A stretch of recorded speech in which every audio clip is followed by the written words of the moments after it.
আমার বাবা, আমার দাদা যুদ্ধে শহীদ, আমার আব্বারা 7 ভাই, 4 জন মুক্তিযোদ্ধা, আমার দাদারা 19 জন, 11 জন মুক্তিযোদ্ধা, আমার পরিবারে 47 জন মুক্তিযোদ্ধা, আমার মা মুক্তিযুদ্ধের অন্যতম সংগঠক একজন। কিন্তু আমি আজকে মুক্তিযুদ্ধের কথা বললেই কেউ অনেক কিছু বলে ফেলে।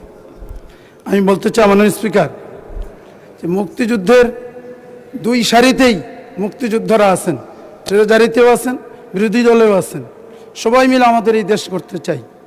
মুক্তিযুদ্ধের সেটেল ইস্যু এইটি নিয়ে আর যেন কথা না হয়, আপনার দৃষ্টি আকর্ষণ করব আপনার মাধ্যমে। দ্বিতীয়ত বলতে চাই মাননীয় স্পিকার, আমাদের জুলাই আমরা সবাই বলছি অক্ষরে অক্ষরে পালন করব, এটা আমি সাধুবাদ জানাই। কিন্তু জুলাইয়ের যে চেতনা, আমি একজন জুলাইয়ের রাজবন্দী, আমি একজন জুলাই যোদ্ধা। জুলাইয়ের চেতনা কি ছিল?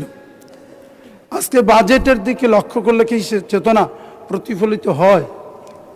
আজকে আমি আমার জেলা নীলফামারী, আমার নীলফামারীর জন্য আমাদের এই বাজেটের